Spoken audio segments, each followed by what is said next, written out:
But ये flatness, ये dryness, man कियान absolutely incredible तरीके से सभी को शॉक करने का पूरा पोटेंशियल रखते हैं इस साल।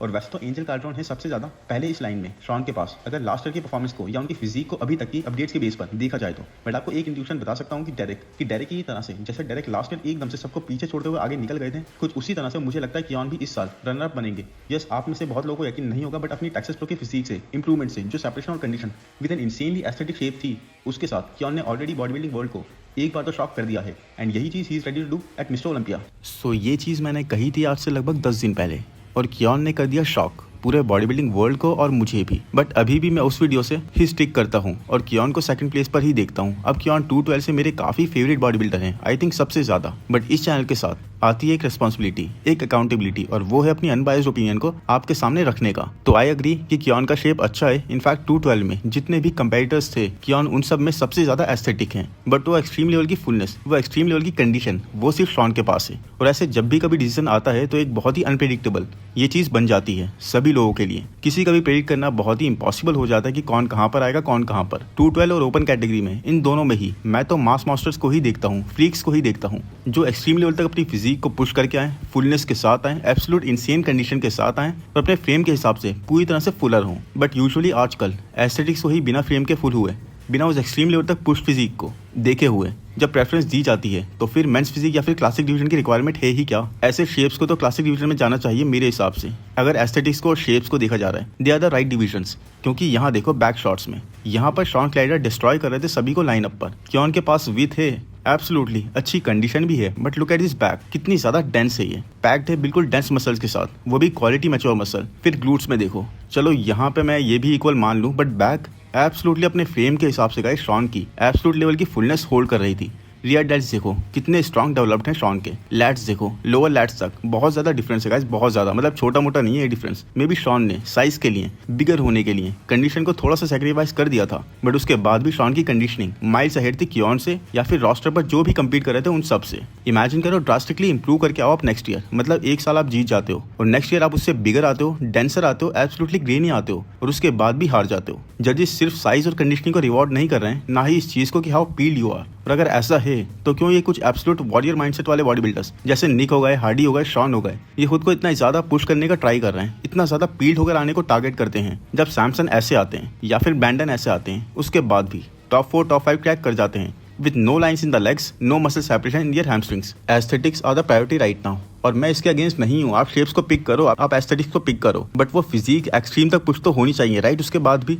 इनफैक्ट इस साल जितना कियान को मैंने कवर करा है, शॉन को उसका 10% भी कवर नहीं करा होगा। बट जो मेरी ओपिनियन है वो है, जो सच है वो है, जो मैं फील करता हूँ वो फील करता हूँ। और यहाँ पर देखो बैक पोजीशन आप देख चुके हैं, अब लेग्स में भी कितना अच्छा डिफरेंस है, बट फिर भी उसको छोड़ देते हैं, अपर बॉडी पर फोकस करते हैं। And don't be biased guys, and honestly अपने दिल पर हाथ रख के बताओ कि कौन इंसेन लेवल की कंडीशन के साथ है यहाँ पर, कौन जबरदस्त तरीके से ग्रेनी है, कौन फाइबर्स प्रेजेंट कर रहा है एक्सट्रीम लेवल तक। बहुत ही क्लियर डिफरेंस है गाइस, कोई भी बता सकता है। यहाँ पर मैं मानता हूँ कि फ्रंट से शॉन की बैली थोड़ी ब्लोटेड लग रही है, बट कियान का तो मिड सेक्शन पूरा एब्स का पोर्शन ही डिस्टेंटेड था। और ये क्रिस्पीनेस देखो, कोई भी बता देगा कि कौन हरा रहा है किसको, कौन ज्यादा शार्प है। तो अब हम कुछ भी डिसाइड कर लें, आप कुछ भी कमेंट्स में टाइप कर लो, कुछ भी ओपिनियन दे दो, बट चीजें तो जजेस की प्रेफरेंस पर ही जाएंगी, जो वो चाहेंगे वही होगा। कियान की इंप्रूवमेंट्स इनसेन है इस एक साल की, जो भी उन्होंने मसल मास ऐड करी है, थिकनेस ऐड करी है, जैसी कंडीशनिंग वो लाए थे। बट आई स्टिल फील कि कियान पियर्सन को थोड़ा सा और टाइम लगना था वो मसल मैच्योरिटी लाने में, जिस पर कोई क्वेश्चन नहीं करता, क्योंकि अभी तो क्वेश्चन रेज हो रहे हैं। अब सी हियर, आप देख रहे हो कैसे डोमिनेटिंग शॉन लग रहे हैं, कितना एक्सट्रीम लेवल तक इनका फुलर फ्रेम लग रहा है। ये एब्सोल्युटली वही बात लग रही है कि आपने रॉनी कॉलमैन को फ्लेक्स व्हीलर से हरा दिया। अब बताओ ऐसा हो सकता है क्या,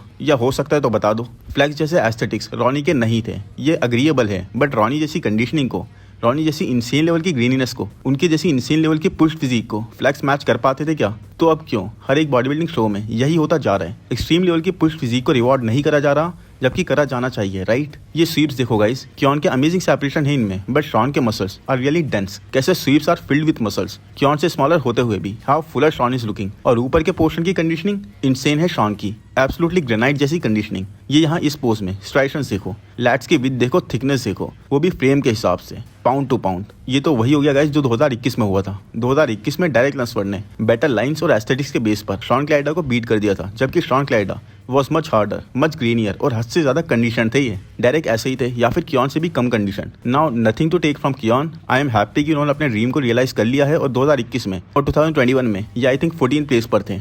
2022 में ही केम ऑन 6th प्लेस, मतलब 8 प्लेसेस की जंप, और अब फर्स्ट प्लेस, यानी कि सीधे 2 साल में 13 प्लेसेस की जंप लगा के टाइटल जीत गए ये। इसंट इट इनसेन? प्रोग्रेस तो इसे कहते हैं।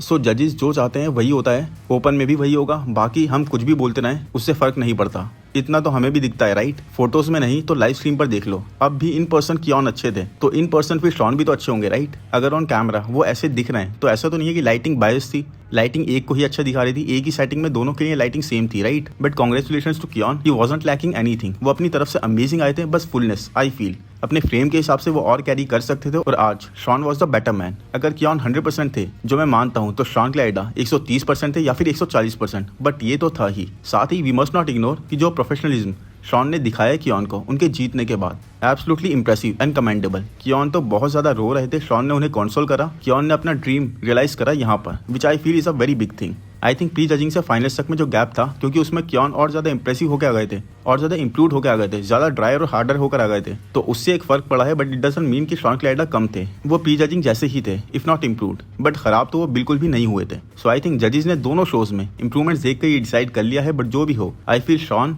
शुड हैव वॉन, बट उसके बाद भी ये बिल्कुल ही रॉबरी तो नहीं कही जाएगी, क्योंकि Keone Pearson was also good. Shaun जितने तो नहीं थे बट अपने बेस्ट पर थे और was lacking nothing accept fullness. So third place पर यहाँ पर आए एंजल कार्ट्रॉन, जो लग रहे थे फोर्थ प्लेस पर आने वाले, क्योंकि कैरिथ बज्जो प्री जजिंग के टाइम पर थर्ड प्लेस के लिए देखे जा रहे थे। साथ ही कैरिथ का फ्लो जो था वो बहुत ही अच्छा था, बहुत ही अमेजिंग था, विद ग्रेट मसल मैच्योरिटी और मसल हार्डनेस। जो ग्रेनीनेस और फ्लो कैरिथ की फिजिक में आ रहा था, that would have been a good third place. But Angel ने प्री जजिंग से फाइनल के गैप में जो उनको टाइम मिला, उसमें अपनी सॉफ्टनेस जो वो कैरी कर रहे थे पहले, उसे अच्छे से हैंडल कर लिया था, और क्योंकि he is a master muscle mass के हिसाब से, तो इनको वो एज मिल गई। बट कैरिथ जो कि फोर्थ आए हैं, आई बिलीव थर्ड पर आते तो ज्यादा जस्टिफाइबल लगता। बट नॉनदलेस गाइस, कैरिथ का ग्राफ भी ऊपर की तरफ ही जा रहा है। 2021 में 8th प्लेस, 2022 में 7th प्लेस, और अब 4th प्लेस, यानी कि सीधे 3 प्लेसेस अप। तो लास्ट स्टेटमेंट गाइस यही है कि जजेस फिर से नई नेक्स्ट बिग थिंग पर मूव हो गए हैं, और Keone Pearson is the next standard. Shaun की 2 टाइटल विन्स रही हैं, और अब लेट्स सी आगे जाकर शॉन क्या डिसाइड करते हैं इस बारे में। बट अब आई थिंक जितने भी बॉडी बिल्डर्स हैं जो अच्छा शेप कैरी नहीं करते, उन सबको कुछ और काम स्टार्ट कर देना चाहिए, उनको बॉडी बिल्डिंग पूरी तरह से छोड़ देनी चाहिए। क्योंकि नो मैटर आप कितना अच्छा आ जाओ, कितना ज्यादा अपनी फिजिक को पुश करके आ जाओ, स्किन तक पील करके आ जाओ, कंडीशनिंग और डाइटिंग से आंख लगा दो स्टेज पर, बट जीतेंगे या प्रेफर करे जाएंगे तो जेनेटिक्स ही,